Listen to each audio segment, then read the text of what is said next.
Welcome to the Parenting Brief. I'm your host, Jessica Stewart-Gonzalez, an Arizona working mom and chief of the Office of Children's Health at the Arizona Department of Health Services. We're answering your biggest parenting questions up next.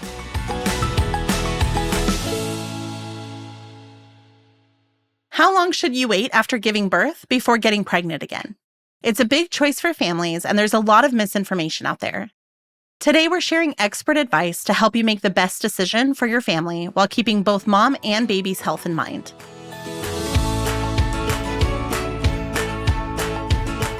With us today is Dr. Siobhan Dolan, an OBGYN and clinical geneticist. Thank you so much for being here with us today. It's great to be here. So one of the things that comes up with families and their family planning is the timing of when to have more children. Most are considering things like, do they want more than one child in diapers at a time, or the cost of childcare for multiple children? But one of the things that should also be considered is the health of mom and those health-related considerations. Is there an ideal amount of time to wait after you give birth before getting pregnant again? Or does that timing not really matter? It definitely does matter. So there's a measure called interpregnancy interval. It's sometimes abbreviated IPI.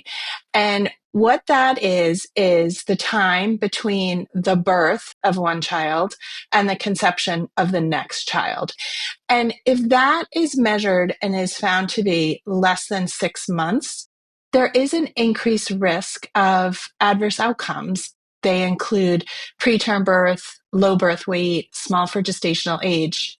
So essentially, the sense from a medical standpoint is that mom's body hasn't had a chance to sort of replenish. And we see these adverse outcomes with a second pregnancy if the interval is less than 6 months. On the other end of the spectrum, if the interval, again, the IPI, the time between the birth of one child and the conception of the next, if that number is a big number, like over 24 months, or then even over 60 months in some cases, which would be out to 5 years, we actually also see an increase in adverse outcomes. The longer you get out, it is thought that the issue there has to do with maternal age. We know that as moms get older, through no fault of their own, it's just biology, we see an increased risk of genetic conditions. So the kind of optimal window is thought to be between about 18 to 24 months. That is a range, right? And it's not an absolute single, point in time, but that gives you a feel, not too short, not too long. The sort of window of just right is in the 18 to 24 month range. There potentially are risks no matter your age, no matter the time between pregnancies. But as we are seeing women choosing to have children later, late 20s and into their early 40s, this may come with their own set of those health considerations, but could also add pressure to having multiple children quickly. Is there any advice for people in that situation? Yeah, you're absolutely right that let's say you're in your late 30s, early 40s, you are in a conundrum between wanting to have time between your pregnancies, but also the reality that with advancing maternal age, there are greater risks of genetic conditions. So it's a balancing act. And for each individual, the balancing act can be customized along with, talking to their provider, talking to their partner, seeing what makes the most sense. One of the other issues is that as women get older, not only are there the genetic risks of the fetus, but the maternal risks, right? At 42, having a pregnancy, if you have heart disease, if you have hypertension, if you have diabetes, it's a strain on one's body. For you to deliver your child and then get pregnant very quickly is going to put a tremendous strain on your body's ability to, go through the process of labor and delivery and all the cardiovascular changes that are required to deliver a baby, to manage all those fluids, and then to get back to your pre-pregnancy state. So I think that's another factor to factor into your decision making. But I would sort of stop and think it through a little bit, because the notion that you just deliver, reset, everything starts from, scratch again. We used to think that, and the data suggests that that's not true at all. And we certainly want to educate families so they can make pregnancy related decisions with good data. It's one thing to talk about healthy individuals, healthy pregnancies, and healthy babies who are born. But I also want to talk about circumstances in which a family experiences a loss, either through miscarriage or stillbirth. Is that spacing still the same recommended time frame? For sure. And that's a really good question. So I'd say there's sort of two parts to that answer. The first is the psychological coping, and there's certainly a grief reaction. And I'd say that's regardless of the gestational age. If you lose a pregnancy at 2 months or, 9 months, certainly at 9 months, if you have a demise closer to term, more people in your life might be aware of the pregnancy. But I'd say the loss is devastating for families. So I'd say in those circumstances, you need to give yourself time for bereavement, give yourself time to process the loss. And, sometimes that means seeking help, counseling, sometimes medication. Each family's different, but really taking the time to psychologically and emotionally deal with the loss.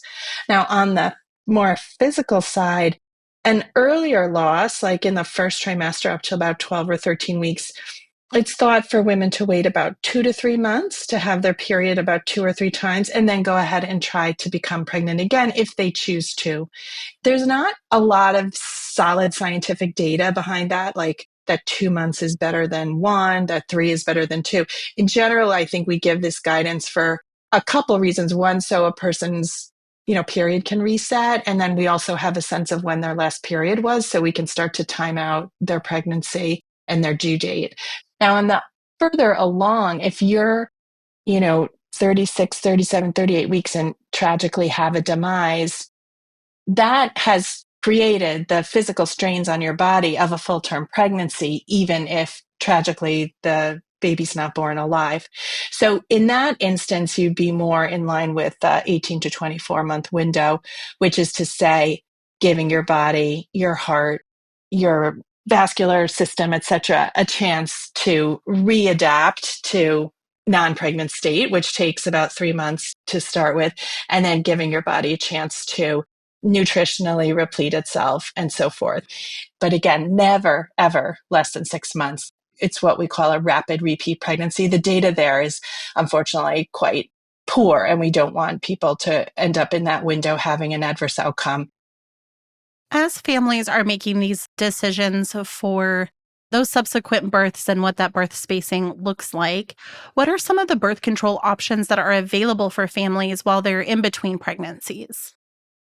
So what we offer folks nowadays is what we call LARC, sometimes abbreviated LARC, long-acting reversible contraception. So there are two major methods of long-acting reversible contraception, i.e., it's not something you have to think about again and again at each active intercourse, but it's reversible. So when you want to become pregnant again, you get it removed. And the two major methods are what's called an IUD, intrauterine device, or a implant.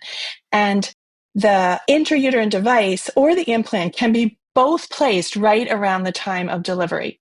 And again, if you want to become pregnant sooner, you talk to your doctor, you get it removed. You can become pregnant sooner. It's not like someone's going to hold you to the 18 months. We just want everyone to be fully informed about the data and then help them out, because it is hard to take care of everybody and yourself.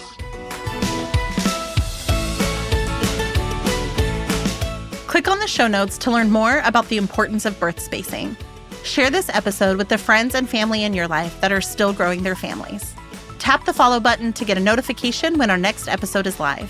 Until next time, this is Jessica. You've got this.